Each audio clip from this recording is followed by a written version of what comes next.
Agora na Canção Nova, uma questão de fé. Conversas de fé e com fé, com o Padre José Luís Borga, Nuno Guita e Gonçalo Serras.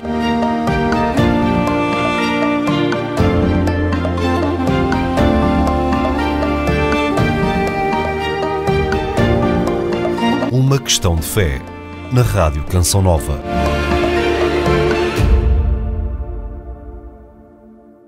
Bem-vindos a mais um episódio de Uma Questão de Fé, com o Nuno Guita, o Padre José Luís Borga e o Gonçalo Serras, que sou eu próprio. Eu espero que estejam a gostar da nossa companhia, junto ao auditório da Canção Nova. Espero que os temas tenham sido interessantes. Nós esforçamos para tornar os temas atrativos, os temas e que sejam enriquecedores para todos, para espiritualmente, essencialmente espiritualmente. Nós neste novo episódio nós vamos abordar um tema que é muito caro a todos os cristãos, que é o perdão.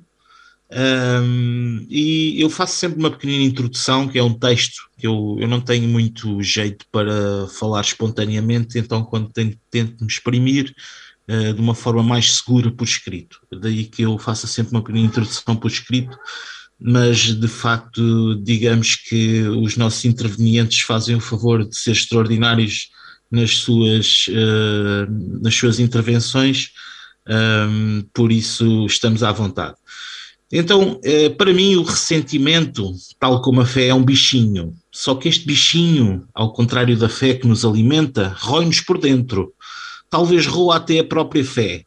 Daí, talvez, o especial cuidado e ênfase que Jesus colocou nos seus ensinamentos. Perdoai-vos uns aos outros.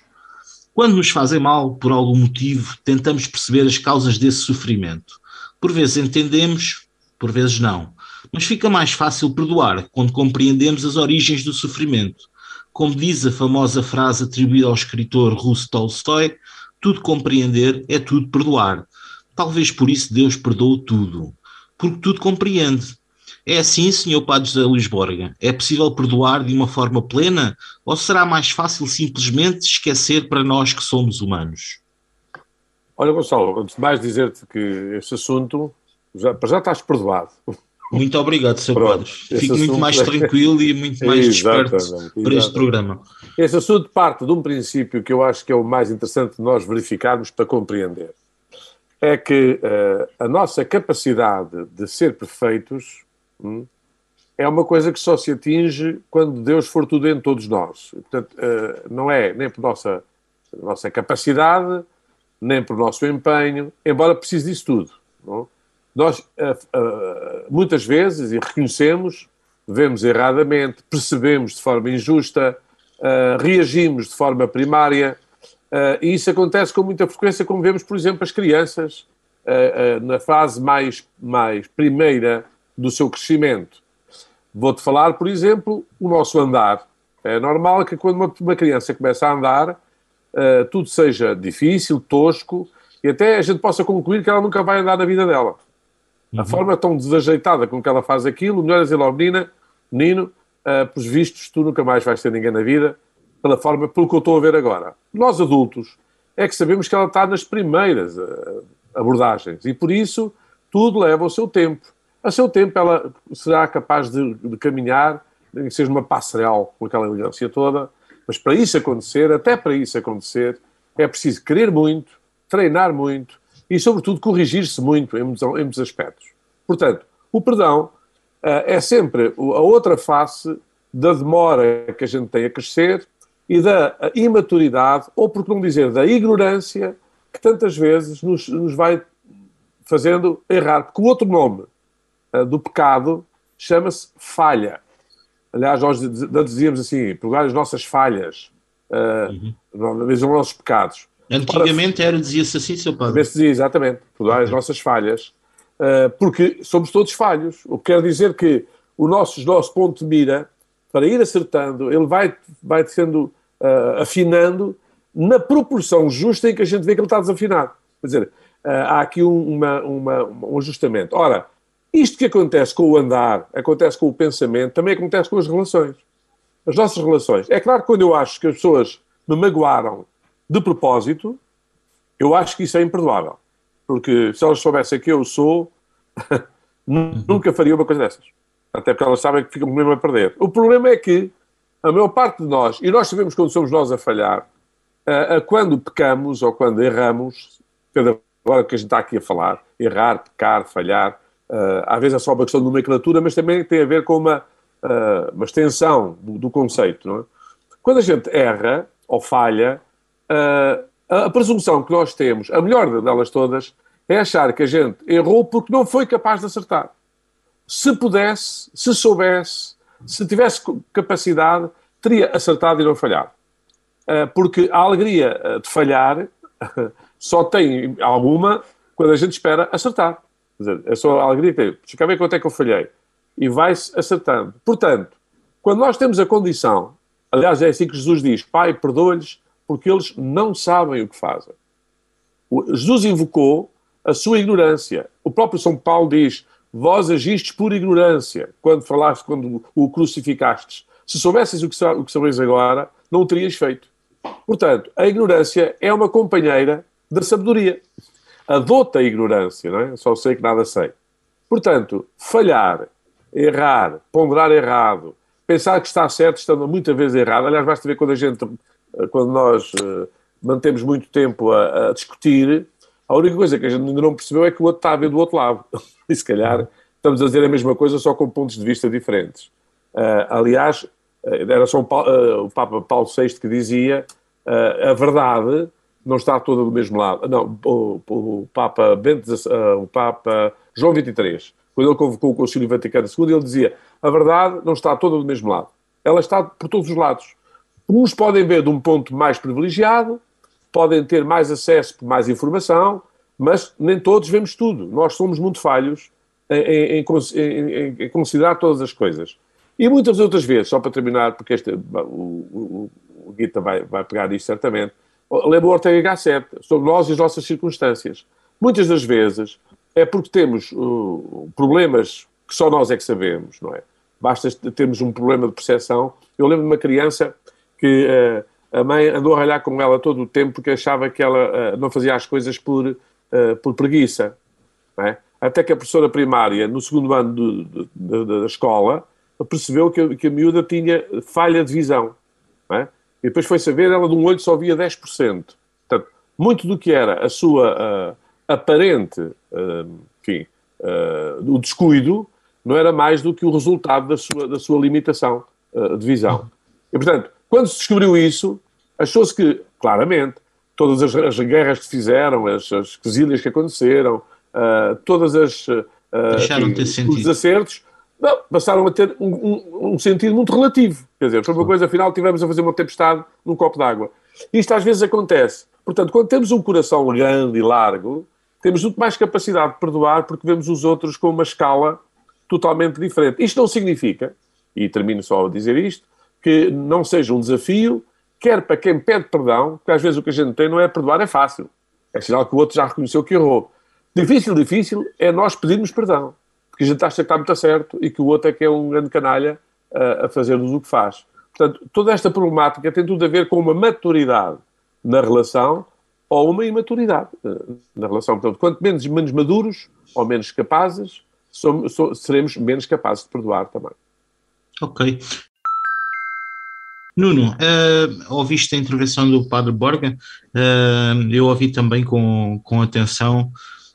E percebi logo no princípio da intervenção do Padre Borga que há coisas que não se podem perdoar ou que não se perdoam. Percebi bem, Sr. Padre? Não tudo se perdoa. Há coisas que nós ainda não somos capazes de perdoar. Há coisas que nós não somos capazes de perdoar. Ainda não somos. Se crescermos, havemos de ser capazes. Ok. Nuno, então, em relação ao perdão, há coisas que se perdoam, outras que não se perdoam, ou nem tanto ao mar, nem tanto à terra? Como é que fazemos? Então, antes de mais, bom dia a todos. Bom dia, Nuno. Olá, Gonçalo. Bom dia, Sr. Padre. Bom dia, Nuno. Cá estamos mais uma vez. Um que eu. Obrigado. Não. Eu tinha o passo de espera. Puxar as orelhas. Obrigado. Aí está, falhei. Peço perdão. Ora, aí está. Respondendo ao Gonçalo e concordando com o padre Luís Borges, é claro que tudo se perdoa, e é bom que se perdoe tudo. E pegando aqui, se calhar naquilo que dá origem ao perdão, o que é? É uma ofensa, não é? Nós só perdoamos quem nos ofendeu. Se ninguém nos ofender, não temos nada para perdoar. O que pressupõe à partida que há uma agressão. Alguém nos agrediu, ok? Alguém nos agrediu, assim como nós agredimos os outros, não é? E essa agressão produz efeitos. Porque se for uma agressão que eu não dei por ela, não é? Pronto, eu não... O que é que acontece a uma agressão que eu seja sujeito e que não dê por ela? Não produz efeitos. Não produz efeitos em mim, portanto eu não tenho nada para perdoar. Acontece tantas vezes. Coisas que me acontecem, coisas que me fazem, mas eu não dou por ela e, portanto, obviamente que não tenho que perdoar nada a ninguém, nem me dou conta. Há pouco tempo alguém me veio pedir perdão de uma coisa que eu já nem me lembrava, nem me apercebi de que ela tinha ofendido. Ora, aí está. E o seu padre perdoou. Claro, já tinha, nem precisei. Ora, exatamente. Ora, o perdão, ele só faz sentido sobre uma agressão que nós tenhamos sofrido e que em nós cause um ressentimento. Eu recebo uma agressão de alguém e eu fico ressentido. E é esse ressentimento que me pesa. Se ele não me pesar, não tenho nada para perdoar. Agora, quando ele me pesa, é que é a gaita. Dizer aqui duas coisas. A agressão que me cai em cima, ela pode ser deliberada ou pode ser absolutamente negligente. Quantas e quantas vezes nós não carregamos ressentimentos connosco de ações ou omissões de outro que o fez negligentemente, nem se deu conta, olha, nem sabia. Epá, magoaste-me tanto, ofendeste-me tanto, falhaste-me tanto, epá, mas eu não sabia, não dei conta, não é? E raramente nós chegamos a este diálogo em que confrontamos alguém com uma ação ou com uma omissão que nos magoou, que nos causa este sentimento e este ressentimento para lhe cobrar o tal pedido de desculpa, a tal indulgência. Bom, isto leva-nos a quê? É que, só para concluir aqui o raciocínio, o que nós temos é um peso na nossa consciência, na nossa alma, um peso de ressentimento sobre uma mágoa que recebemos de outrem. Como disse, independentemente dessa mágoa ter sido deliberada ou inocente, sem qualquer motivação, negligente, direi, não é? Ora, isto para levar ainda a outra coisa. Então, o que é neste sentido o perdão? Não é? O que é que ele é em primeiro lugar? Em primeiro lugar, como tu dizes bem, é nós nos libertarmos não do bichinho, mas do monstro do ressentimento. É que nós é que precisamos de perdoar aos outros. Pode ser uma pergunta um bocado estúpida, mas diz-me uma coisa. É possível evitar esse ressentimento? Não sei se está dentro da linha que tu ias desenvolver agora. Não, nós não o podemos evitar, porque ele chegou-nos e ele caiu-nos em cima. E não há nada a fazer, fica lá. É isso mesmo. Ele nasce aqui dentro, não é? Com essa agressão que nós sentimos, e a única coisa que há a fazer é exatamente perdoar. E atenção, e perdoar, e eu acho que aí Jesus Cristo dá-nos um exemplo que inspira toda a humanidade, perdoar independentemente do mérito do outro. O outro não tem de merecer o meu perdão. Agora, eu tenho a necessidade de me libertar desse monstro. Senão eu vou ser comido pelo ressentimento. O outro pode, até já nem se lembrar, pode continuar a sua vida alegremente e eu alimento dentro de mim o ressentimento que me corrói, que me come por dentro como uma lagarta, um sobreiro debaixo da casca de cortiça. E, portanto, o perdão é uma decisão consciente de nos libertarmos de sentimentos e ressentimentos em relação a alguém que nos prejudicou. Independentemente dessa ação dessa pessoa ter sido consciente ou inconsciente, e independentemente dessa outra pessoa merecer ou não merecer o nosso perdão. E às vezes as pessoas fazem confusão e pensam que devem fazer depender do mérito alheio o perdão. E não é assim. E isto leva-nos a uma outra coisa que tem muito que ver, creio que talvez o Padre Borga venha ou não a falar no próximo programa, que é a reconciliação. É que muitas das vezes nós esquecemos de começar por nos perdoar a nós próprios. E carregamos ressentimentos próprios connosco mesmos.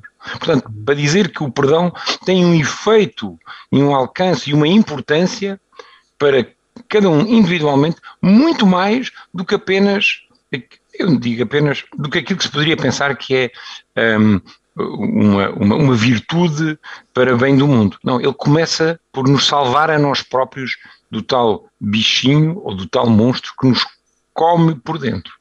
Oh, Nuno, diz-me uma coisa, e se nós simplesmente ignorarmos o ressentimento? Não dá para ignorar o ressentimento, ele não se vai embora se nós nem pensarmos nele, sabes? Esquecer, simplesmente, não dá para esquecer. Nós esquecemos, mas isso é como teres um prego num sapato. Tu podes esquecer que tens agora um prego no sapato a moer-te a sola dos pés. Por via de regra, tu consegues esquecer muito bem esse incómodo do prego no sapato quando levas uma martelada no dedo. Mas assim, ou seja, tens um outro sofrimento que te ocupa mais. Mas se não o curares, se não curares a ferida, porque a mágoa é isso, é uma ferida, não é? Foi uma agressão. Se a não curares, pronto, ela está ali a gangrenar. E tu podes não lhe dar atenção, mas ela está lá. E a única forma de curares essa ferida, essa mágoa, é, atenção, a tal decisão consciente, que requer e carece da consciência. Porque aquilo que tu estás a sugerir ou a questionar, que é, bom, nós esquecemos, é remeter isso para o inconsciente. Bom, mas mais dia, menos dia, num ou outro momento, numa outra ocasião, ele vai vir ao de cima. E se não a tivermos decidido conscientemente libertar e soltar-nos desse ressentimento, perdoando, então vamos nos debater de novo com esse sentimento sem ter uma resposta para ele. Deixa que sublinhe a história do ressentimento, que é muito interessante. Ele é, sobretudo, proporcional ao nosso orgulho. Quer dizer, o ressentimento, quando junto ao orgulho, dá um ressentimento negativo. É o que eu sinto, mas quando eu ressinto, quer dizer, ponho o meu sentir sobre o que eu estou a sentir. Não é? Por exemplo, um atleta, quando sente a dor própria do esforço físico, ele ressente sobre ele com um reforço positivo. Ele dá-lhe um sentido muito positivo e, portanto, ele não lamenta estar em sofrimento. Ele, como lhe dá um sentido positivo, ele faz desse sofrimento, o preço da sua própria melhoria pessoal. Mas tem de ser um ato consciente. Porque ele tem de si uma percepção de que está a crescer. Exatamente, tem que ser um ato consciente. Aliás, o ressentimento é sempre consciente. O ressentimento é sempre consciente. Os sentimentos negativos, em si, não são ressentimentos. São sentimentos negativos. Agora, eu posso reforçá-los com as razões. Ou seja, eu posso dizer, de facto, aquela pessoa é um canalha, não me volta a fazer a mesma coisa, e depois vou buscar as memórias que eu tenho de outras ofensas e torno aquela ofensa a ofensa a maior delas todas e vou erguê-la e vou escolhê-la como o momento onde eu vou humilhar o outro, porque aquela pessoa não merece o meu perdão. É assim que a gente faz do ressentimento uma mágoa, que é uma mágoa de luxo, que a gente faz questão de a ter. Até a fala com muita facilidade. Basta a gente estar um bocadinho distraídos e vai comunicar com uma série de gente. Olha, aquela pessoa fez-me isto, aquilo, e está sempre a falar do mesmo, e tudo mais. Isto acontece, sobretudo, quando nós vemos o outro a um nível muito inferior a nós. A coisa diferente é quando eu percebo, lembro daquela parábola em que o administrador que é perdoado uma dívida imensa e depois ele encontra um seu súbdito que lhe deve uma ninharia. E ele faz-lhe a vida negra por causa de uma ninharia. E o que foi criticado nessa parábola não é que o perdão não tenha sido dado. É que ele não considerou o bem que lhe foi feito para ter capacidade de de desconsiderar sequer a ofensa que foi feita a ele. Quando nós temos a noção de que ofendemos tanta gente, não ficamos tão admirados que nos ofendam a nós. Aliás, nós dizemos no Pai Nosso: perdoai as nossas ofensas, assim como nós perdoamos a quem nos tem ofendido. E não a quem nos possa vir a ofender. Porque não ter quem nos ofenda, para já é um estado, talvez, de inconsciência minha, não é? Mas normalmente tem muito a ver com a minha imaturidade de vida. Basta tu quereres o bem de alguém, para a abordagem que fazes a ele pode ser perfeitamente incompreendida, respondida de forma, ainda por cima, ofensiva, ainda por cima mandar um tipo: opá, apenas a sua vida, o que é que você pensa que é? Não é? Por isso é que é muito fácil nós ofendermos quem nos quer bem, porque isso...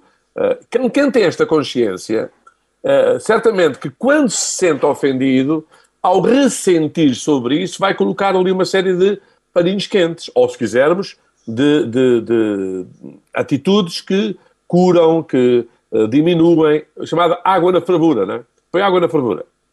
Outra coisa é tirar água e aumentar ainda mais o calor, que é para aquilo está mesmo a ferver, para eu andar impróprio para consumo. Ora, muitas vezes, o que acontece com a imaturidade humana é exatamente perdermos-nos em questões que já não adiantam nada, águas passadas não movem moinhos, e, sobretudo, o meu ódio à outra pessoa não só não lhe faz bem, como me estraga a mim próprio. No fundo, faz mal aos dois.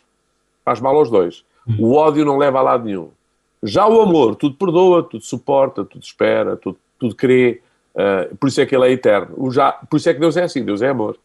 E nós temos de ter essa consciência para que, quando ressentimos, usarmos de uma coisa que se chama misericórdia. Que basicamente o que é? É saber que a outra pessoa se me ofendeu, já foi porque se calhar eu também lhe ofendi antes, tenho de pedir perdão mutuamente, ou então porque ela estava com problemas com ela que não tem nada a ver comigo. Sobrou para mim. O que acontece muitas vezes, há um reparar que as pessoas imaturas, quem paga as favas, vamos dizer assim, nem é a pessoa que o ofendeu. São as outras pessoas que o suportam, que o aceitam, que têm a pachorra de estar com ele. Isto acontece vezes sem conta, não é? Portanto, a compreensão de que vivemos num lugar onde é muito fácil as coisas não funcionarem bem é o princípio básico para a gente não espantar-se por ver que elas não estão a funcionar bem. Agora, qual é a atitude que eu vou pôr?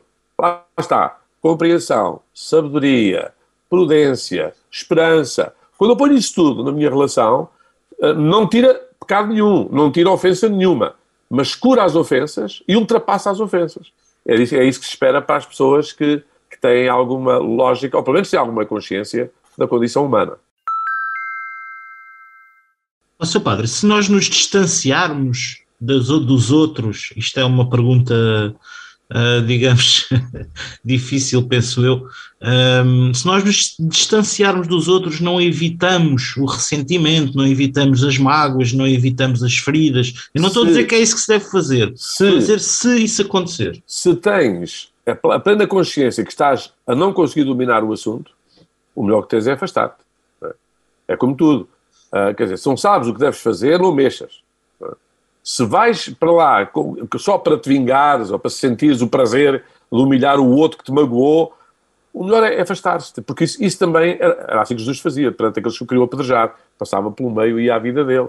Em vez de estar ali a dizer: vocês são todos os canalhas, agora estou a querer apedrejar. Não, ia à vida dele.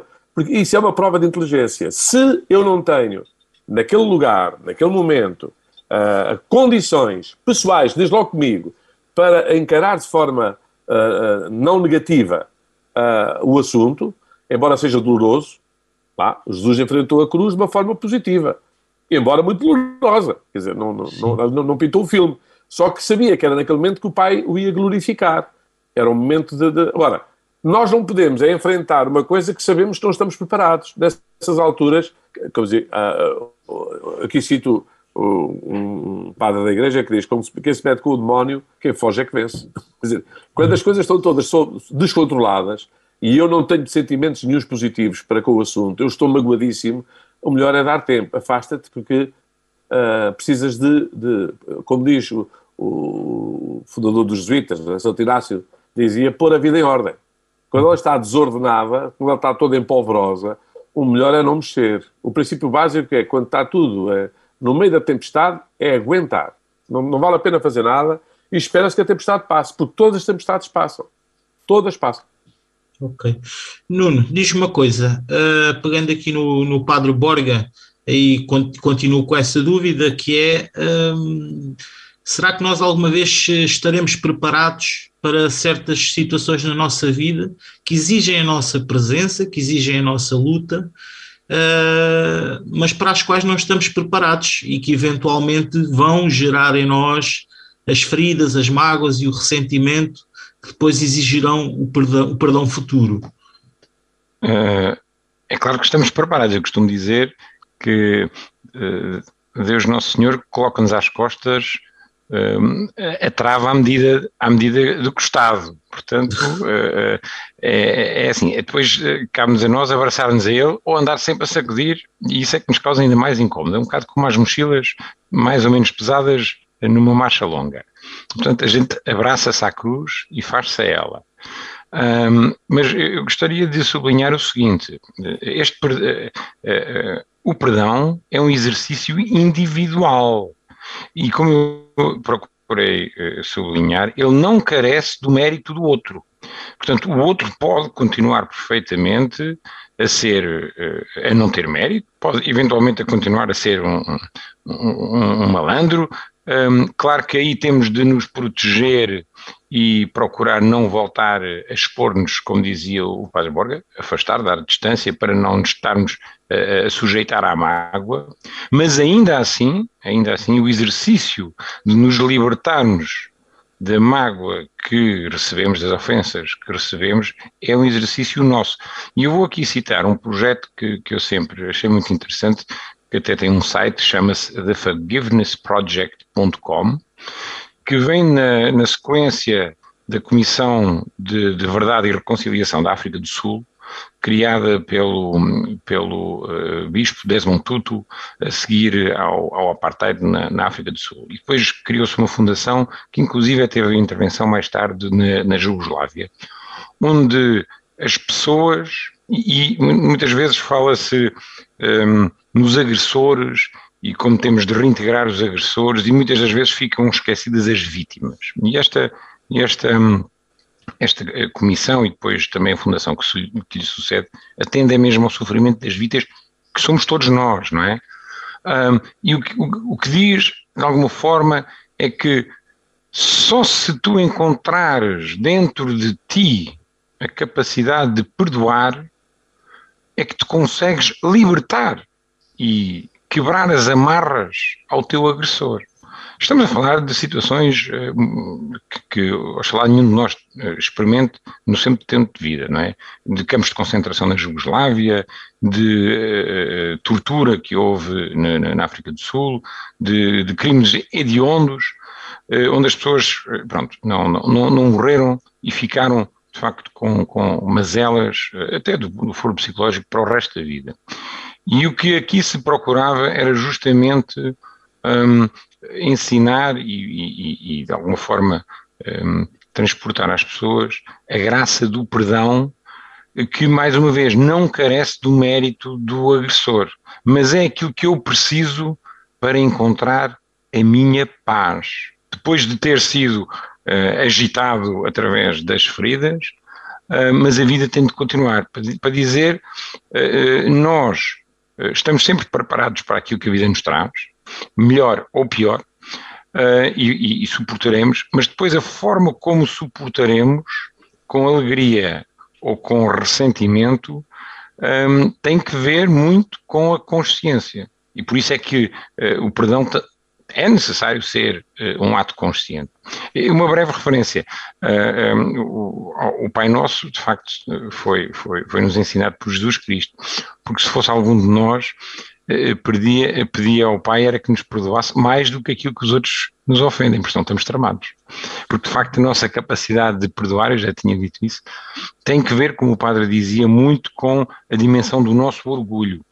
Mas talvez, se nós tomarmos consciência de que o nosso perdão não é uma benfeitoria ao outro, em primeiro lugar, mas que é, em primeiro lugar, uma libertação do nosso sofrimento e depois também, claro, pacificar-nos com o outro dentro daquilo que é possível, porque pacificar-nos com o outro, sim, já requer que o outro também se queira pacificar connosco. Se o outro não se quiser pacificar connosco, no âmbito de uma relação conflituosa, ficamos com a mágoa para nós. E o que é que lhe fazemos? Agarramos-la e largamos-la e deixamos-la ir através do perdão. E era um bocado isto que eu queria dizer.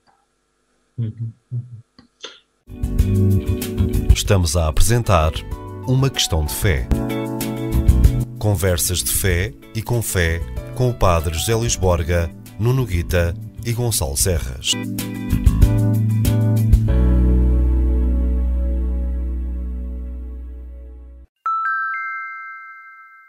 Sr. Padre, como é que se faz isto? Como é que se solta a mágoa? Como é que, às vezes, mágoas e ressentimentos nós temos dentro de nós, como é que nós os deixamos ir? Como é que se faz, como é que se perdoa, afinal? Como é que acontece esse processo? Falaremos da reconciliação noutro episódio. No entanto, é uma questão de a gente buscar a paz e fazer dela o melhor tesouro que a gente tem. A paz não significa a conquista. Eu fazia esse jogo no outro dia com o final do Evangelho de São Lucas, na parábola do Lázaro, do pobre e do rico, e quando o rico faz questão de dizer que se o Lázaro aparecesse em casa dos irmãos, se alguém ressuscitasse diante dos mortos, eles haviam de se arrepender.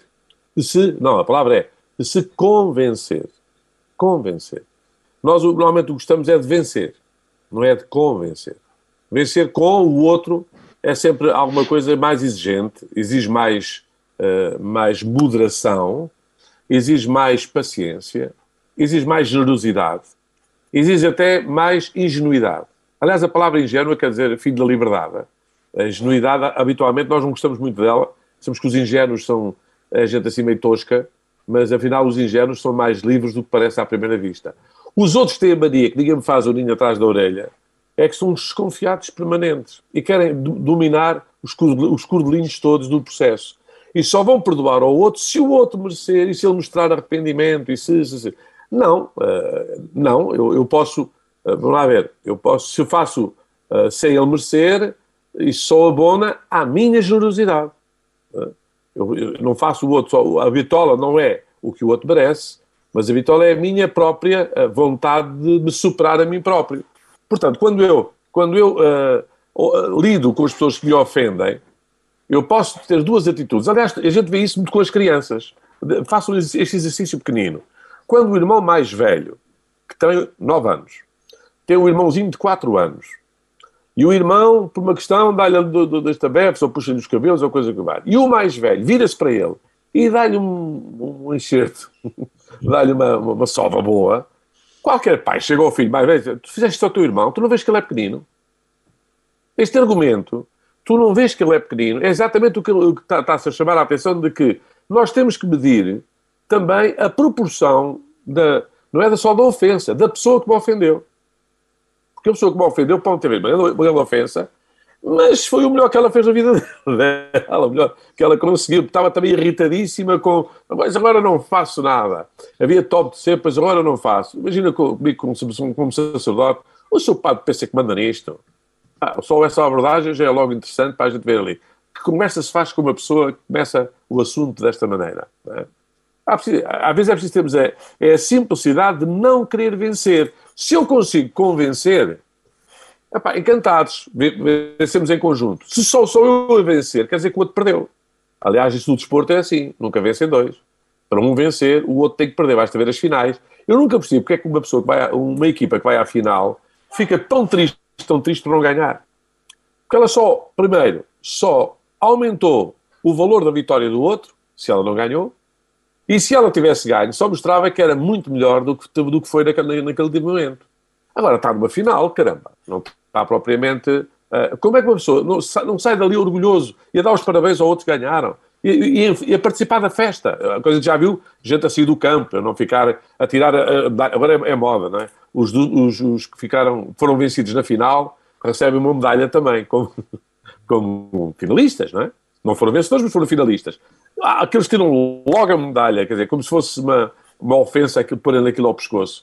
ou ganhamos ou não queremos nada. Não, quer dizer, isso é de um extremismo que leva depois a que as pessoas que ficam impróprio para viver só é o próprio. A própria pessoa fica estragada. Quer dizer, estou a fazer disso um argumento e a razão, a causa de eu estar zangado e irritado comigo próprio e tal. Para quê? Mas porquê que eu hei de estar irritado comigo próprio se isso só estraga ainda mais o ambiente?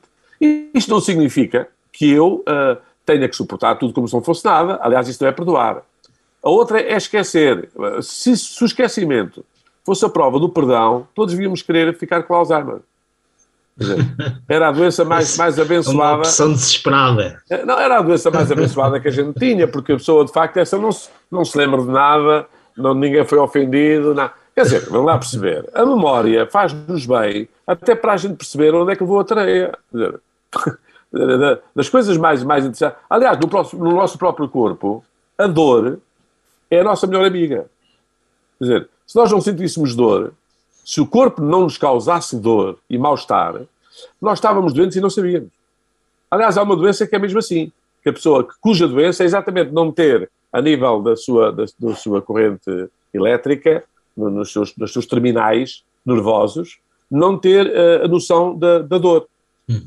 Isso é a pior das doenças todas, quer dizer, ou seja, a gente, que ninguém me ofendesse, eu estava felicíssimo da vida, mas também tu não vias valor nenhum naquilo que fazes, tu também ofendes.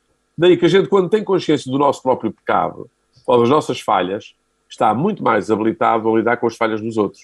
Agora, a pessoa que eu nunca faria uma coisa dessas, está bem, está. Convenço-te disso. A vida, quando te puser na mesma situação, eu quero ver o que é que tu fazes. Quer dizer, às vezes é mesmo só a sorte de não estarmos na mesma situação. Bom, mas isso, lá está, tem a ver com o saber viver. Já o meu avô dizia, viver não custa. O que custa mesmo é saber viver. E quando a gente aprende a viver, os filósofos, os psicólogos, no fundo, os teólogos, ajudam-nos, no fundo, a enquadrar tudo para que as coisas não estejam a mais, melhor dito, para que não sejamos nós a estar a menos nas coisas. Isso é que é o pior. Nuno, o Alzheimer é uma boa solução? Bem, o Alzheimer, quando comparado com o Parkinson, porque eu prefiro esquecer-me quantos copos bebi do que entornar a caminho. Fora isso não. Até porque tens tanta graça. Até porque nos impede de raciocinar na memória de curto prazo e fazer contas. A propósito de matemática, recordo Mateus, onde ele cita aquela passagem de Pedro a perguntar a Jesus quantas vezes é que deverei perdoar, não é? E ele perguntava se devia perdoar 7 vezes e Jesus respondeu-lhe 7 não, 70 vezes 7. E agora precisamos da memória de curto prazo para poder fazer o cálculo de quanto é que é 70 vezes 7. Não, mas isto tem muito a ver, Guita, deixa que diga isto. Isto tem a ver com Gênesis, onde é falado a vingança sobre o Caim, não é? Matou Abel, não é? O sangue de Abel chegou até mim. E ele diz que quem vingasse Caim seria castigado 70 vezes 7. Era a mesma história, é a tal história da vingança, não é? E por isso é que Jesus fala dos 70 vezes 7. Não só não permite a vingança, até 7 vezes, como tira o valor da vingança como referência. E põe exatamente ao contrário. Se tu perdoares 70 vezes 7, não tem problema em seres ofendido. Nunca darás lugar à vingança. Exatamente. E se perdoares 70 vezes 7, tens que fazer as contas, são 490 vezes, portanto é uma imensidão e é conveniente. Nós não sofrermos de Alzheimer. Que são tão sensíveis que já ultrapassaram esse número. Isso pode ser o Alzheimer. Pode ser o Alzheimer, perderam-se na conta. Por isso, para responder ao Gonçalo, o Alzheimer não nos ajuda. O Alzheimer impede-nos de fazer essa conta e o rastreio de que ainda nos faltam 380 vezes. Certamente que é preferível a consciência e desde já um voto de estima e de rápida recuperação a todos aqueles que eventualmente tenham na família alguém que tenha Alzheimer. Estamos só a usar este exemplo para as pessoas não fazerem questão de esquecer. A história, o mérito não é esquecer. Agora, é evidente que se eu perdoo, isso deixa de estar no meu horizonte. Quer dizer, é verdade que se eu deixo de ressentir, qualquer dia a pessoa chega ao pé de mim, lembra assim, já nem me lembro disso. Já me aconteceu, não é? Libertei-me. A Eu ideia, atingi tal como toda a fé, não é? É a liberdade, é libertar-nos do sofrimento, dos monstros, dos fantasmas, de tudo isso. E, portanto, é isso que está dentro de nós. Que houve verdade quando eu disse que perdoei. Tal igual. Nuno, eu aproveito para te desafiar aqui com esta questão que o Padre Borga levantou, do vencer ou convencer. Nós quando perdoamos, portanto, vencemos ou convencemos? Eu diria que vencemos. Vencemos, mais uma vez, eu insisto nisto, porque como o Padre Borga dizia, convencer é com o outro. É vencer com o outro, não é? Tu achas que não precisas do mérito do outro? E eu acho que não preciso do mérito do outro para lhe perdoar. Portanto, é uma vitória minha. Se eu puder contar com o outro... Lembra-te do seguinte, Nuno. Agora, é que eu quando perdoo, é Deus quem perdoa em mim. Eu convenço com ele. Ele convence-me. E eu convenço com ele. Sem mim nada podeis. O perdão, quando não tem amor, é um fingimento. E o amor é Deus. Por isso é que eu convenço com Deus. Contigo tudo suporto. Aliás, é por isso que os mártires são felizes mesmo sendo mártires. Não é? Porque estão com Cristo. Eles não estão sozinhos. Portanto, não é eu que venço. De algum modo, é Deus que vence em mim. Somos nós. Há um nós. Portanto, não sou um eu. Por isso é que eu preciso que Deus me suporte para eu de verdade poder perdoar. É Deus que vive em mim. Aliás, como para servir. Quando o eu está aqui... Como critério, portanto, é Deus que vence em mim. Aliás, o próprio São Paulo diz assim, eu fui alcançado por Deus. Né? Deus alcança-me para que eu, nele, seja uma nova criatura. Agora, quando eu vejo só o eu não é uma realidade muito interessante quando falamos de amor. É eu concordo, referência. Eu concordo, mas aqui nesta dialética, é com Deus como toda e qualquer vitória em qualquer plano e em qualquer circunstância. Eu quando dizia era vencer sozinho, é como vencer um outro campeonato qualquer, vencer sozinho com Deus. Não carece de convencer o outro na relação interpessoal da minha vontade e intenção de perdoar.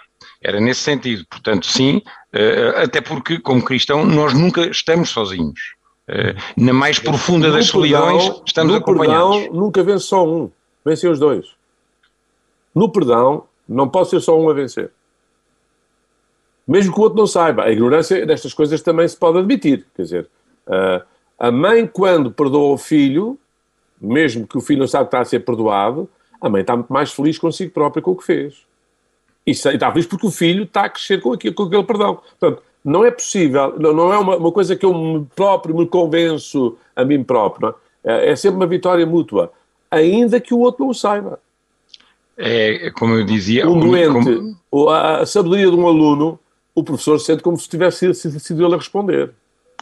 A saúde de um doente que recupera a saúde, o médico que o ajudou sente como a vitória também dele. É de todos. Na relação, todos ganham. Ou todos perdem. É o tal rompimento das amarras da agressão. E rompe as amarras entre ambos. Exatamente. Também, esta consciência de estarmos em comum evita que eu ofenda com tanta facilidade. É que assim, se eu souber que se eu estiver a diminuí-lo, estou-me a diminuir também a mim. Portanto, também não vou para aí com tanta facilidade. É a noção de sermos comunhão. Isto são os sacramentos que nós temos que nos libertam das amarras do pecado, não é por acaso? Nuno, estamos a entrar, e Padre Borga, estamos a entrar na fase final do programa. Eu acho que vou fazer a pergunta de $1 milhão, que é, será possível amar quem nos faz mal? Isto é possível? Não só é possível, como é necessário, e é a única maneira de nós não ficarmos atolhados nessa situação. Nuno. Não quer dizer gostar da pessoa. Isso é outro erro. Não é? Eu posso perdoar a uma pessoa que detesto como pessoa.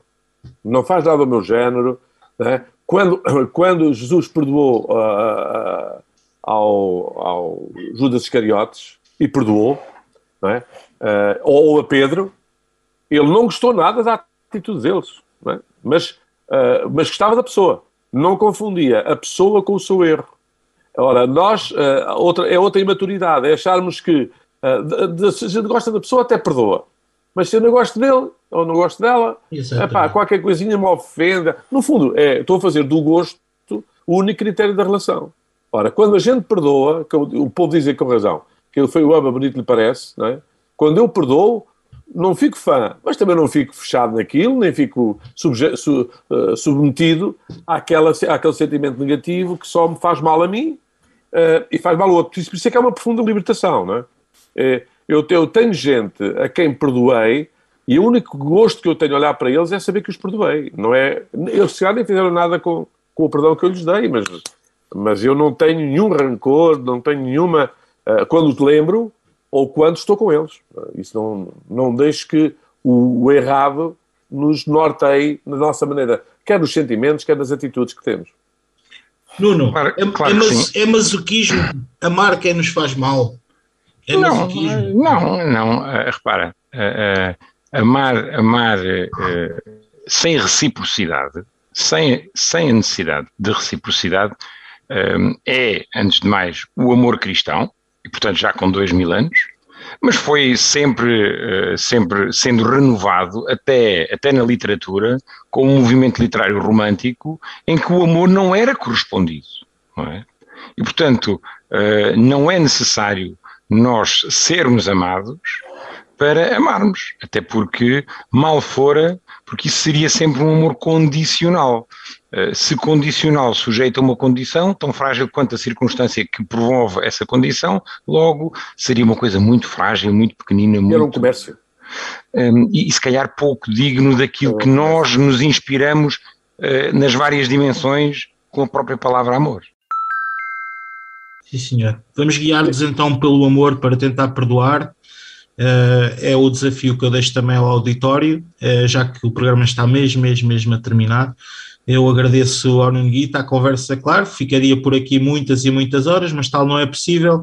Sendo assim, convido-vos a estar presentes no próximo episódio com o Nuno Guita, o Padre José Luís Borga e o próprio Gonçalo Serras. Até à próxima, esta foi Uma Questão de Fé.